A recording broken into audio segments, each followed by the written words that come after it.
बोल संतोषी माता की जय। संतोषी माता व्रत कथा। बहुत समय पहले की बात है। एक बुढ़िया के 7 पुत्र थे। उनमें से 6 कमाते थे और एक निकम्मा था।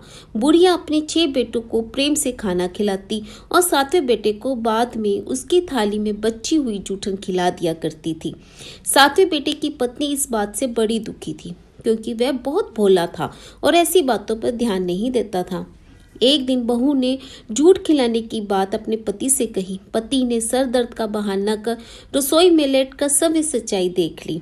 उसने उसी क्षण दूसरे राज्य जाने का निश्चय किया। जब वह जाने लगा तो पत्नी ने उसकी निशानी मांगी। पत्नी को अंगूठी देखकर वह चला पड़ा। दूसरे राज्य पहुंचते ही उसे एक सेठ की दुकान पर काम मिल गया।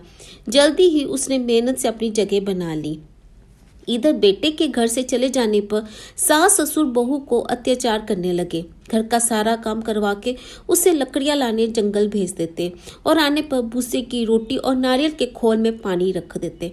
इस तरह अपार कष्ट में बहुत दिन कट रहे थे। एक दिन लकड़ियां का लाते समय रास्ते में उसने कुछ महिलाओं को संतोषी माता की पूजा करते देखा और पूजा विधि पूछी। उसने सुने अनुसार बहू ने कुछ लकड़ियां बेच दी और 1.25 रुपए का गुड़ चना लेकर संतोषी माता के मंदिर में जाकर संकल्प किया। 2 शुक्रवार बीते ही थे कि उसके पति का पता और पैसे दोनों आ गए।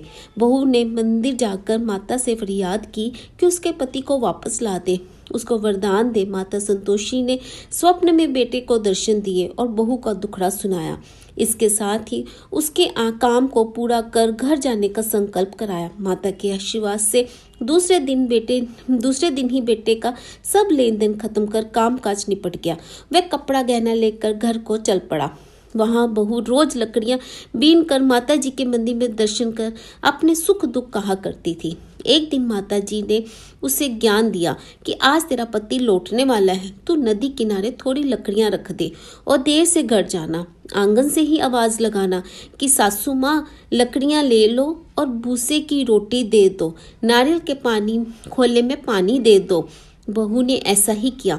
उसने नदी किनारे जो लकड़ियां रखी, उससे बेटे को भूख लगी और वह रोटी बना खा कर घर चला।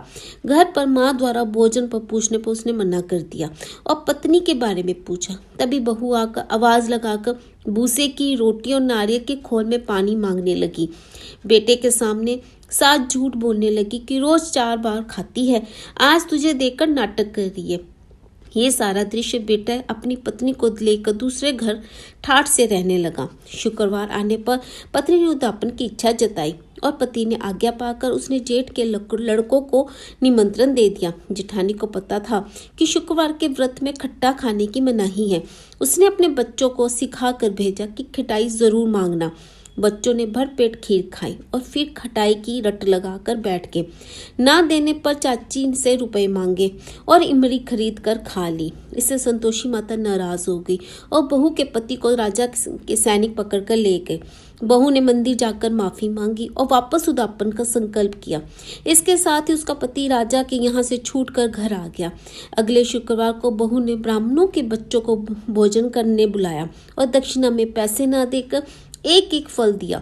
इससे संतोषी माता प्रसन्न हुई और जल्दी ही बहू को एक सुंदर पुत्र की प्राप्ति हुई। बहू को देखकर पूरे परिवार ने संतोषी माता का विधिवत पूजन शुरू कर दिया। अंत में सुख प्राप्त किया। वो संतोषी माता की जय।